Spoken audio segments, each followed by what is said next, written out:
Can Ubisoft survive another year with the crazy drop in value that has experienced over the last 5 years? Guys, this is a very important question, and the answer to this is pretty obvious if we look at the market cap of Ubisoft. Now, this tells you a very shocking, sad, and tragic story of a company which went the wrong way since around 2020. They moved towards DEI, and then the outcome has been pretty clear. This is what happens when you hire incompetent people to push your company forward with politics. Yes, that's exactly what has happened with Ubisoft. Right now, the company's market cap is 1.74 billion US dollars. The share price is just a mere $13, which is just laughable. If you look at the market cap, it has not been so low since, well, look at this, since basically 2014. Yeah, so 31st of March 2014. Basically more than 10 years ago, was the last time that the market cap was so low. 11 years ago. This means that the company has basically lost 85% of its market cap, which is just shocking because the top value it ever had was, I believe here, was like 12.3 billion, which is crazy in 2021. As you can see here, the company was just going out 12.4 billion in 2018. This was before all the DI stuff, before they injected DI in their new games, and after launching all their new games, because around this time, they obviously had some problems, and there was like financial crisis in 2018, other stuff, right? So yeah, obviously you can go down, but then here, this is when it happened, because then here you had all the games which are not DEI. They started releasing their DEI games, right, from this point onwards, and look at that. That is just crazy. Massive crash. Once a titan of the gaming industry, with a market capitalization of $12.17 billion in January 2021, the company has now plummeted to a value of 1.78. Now that's crazy. That is insanity. This represents an alarming loss of 85% of its market value, underscoring severe financial turmoil and strategic missteps that have left the Assassin's Creed developers struggling to maintain its foothold in a highly competitive industry. Now, let's look at the reasons. Let's look at the reasons why this has happened. Also very important is the fact that when we factor in their most recent reported loans from March 2024, which the loans themselves totaled $2.71 billion, likely higher now due to the updated rates and additional borrowing not yet reflected in their valuation, Ubisoft's financial position seems to have worsened compared to 2024. So if right now they would have to pay all the money they borrowed, they cannot do it. So literally they are in default. They would default straight away in their payments, and the company would cease to exist. If right now the banks would say, pay the money, like right now, they would not be able to do it. That's crazy, right? Because before they could, right? When they had a market capitalization of like 12 billion, they had lots of liquidity to pay their loans. I mean, pretty obvious, right? Not the case anymore. If Shadows flops, it could cripple Ubisoft's ability to secure further loans to sustain operations through 2025, which is a problem because if you're a bank, right? And, with its current valuation to debt ratio, no bank would likely want to extend additional credit without a solid assurance of repayment. The problem is, which is that reassurance? Because if Assassin's Creed Shadows flops, that is the only next flagship title that Ubisoft has in the midterm. There's nothing else. There's literally nothing else, right? So if that one fails, any bank would say, I'm very sorry, Ubisoft, Guillemot, CEO, but literally you cannot guarantee to us that you will be able to pay. There's no guarantee. They are not able to produce any data or reassurance that they have something to back themselves up for asking more money, which means that basically the game itself, Shadows, could literally push this game towards bankruptcy if the game does not perform extremely well. When I say extremely well, the game needs to sell at least 10 million copies to basically save the company. And I'm not lying, because this game costed a bunch of money. Just between November 2024 and February 2025, already they said that they had to spend another 20 million just on Shadows because they have to pay developers for extended time, for optimization, for other stuff, and obviously for delaying and marketing and whatever. So literally they lost another 20 million just with this small delay. I mean, the company is bleeding money at a crazy pace. This is what also has been said because industry expert Joost van Drunen, founder of the Superdata, has voiced a grim prognosis for Ubisoft, suggesting that the company is on the verge of privatization and dismantling in 2025. He points out that Ubisoft's share price has nosedived, making it an attractive target for takeover. Some people are saying that this was on purpose, that Tencent was actually pushing Ubisoft to make bad decisions from behind to push the price down. So effectively then Tencent would swoop in and buy the company like 50% or whatever, right, at a discount price of like maybe like, I don't know, €5 per price, right? Something per share, right? Something like that, right? Which could happen, right? If the company goes bankrupt. Its valuable assets, particularly Rainbow Six Siege and AC Shadows, or Assassin's Creed, sorry, franchise, could be worth more separated than together. So, Tencent could even just buy some IPs and just ignore the company altogether and just purchase the IP license, and that's it. I mean, that could happen, right?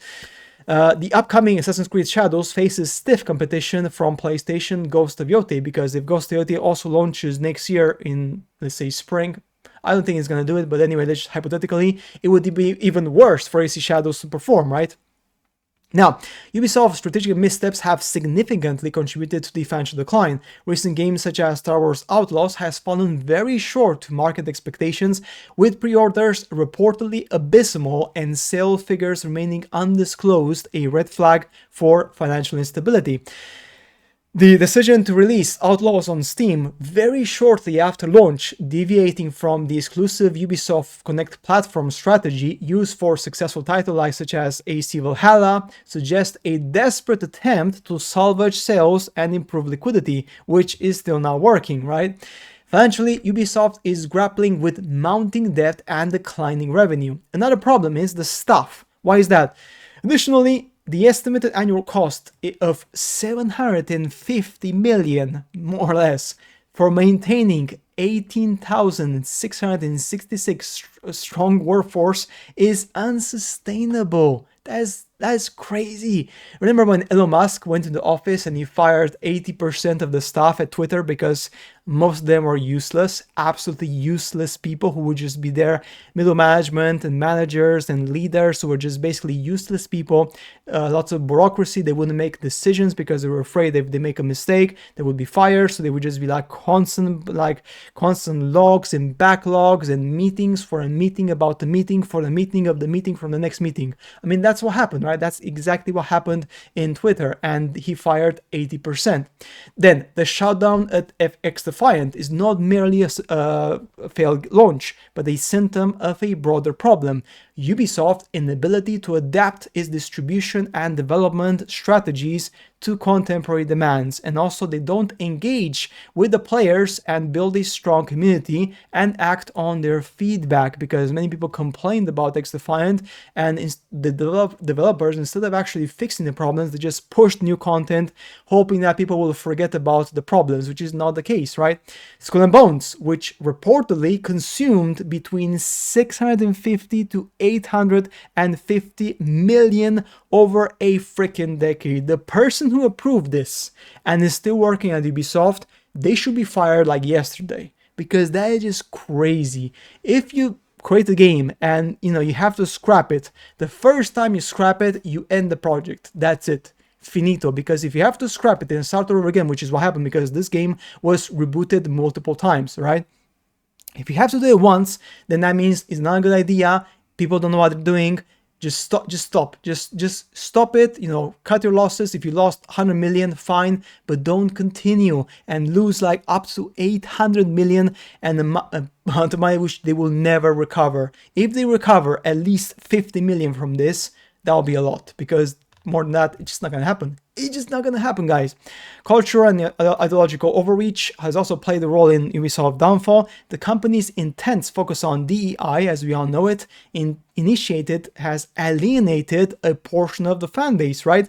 Overindulgence in DEI without balancing other priorities, which is what many companies did between 2020 and 2024, has led to the detachment among loyal customers, people who don't like the DEI, the messaging, the political statements, and they basically moved away from the company, and now they're not coming back, which is again a big problem. This also contributed to the erosion of Ubisoft's market confidence. Workforce challenges further complicate Ubisoft's financial struggles. The company has been forced to hire external contractors due to an overstaffed and inexperienced internal workforce. The director of AC Shadows, in an interview back in around November 2024, he said with his own mouth, that 50% of staff working on AC Shadows are inexperienced. Because of that, they have to hire contractors to do the work for them or with them because they are unable to do the work. This is because they hired a bunch of useless people because of the DEI stuff. They have to do for the diversity, inclusivity, hire a bunch of people who had no idea what they're doing, but they have to tick the box because of the diversity. All right, makes sense, right?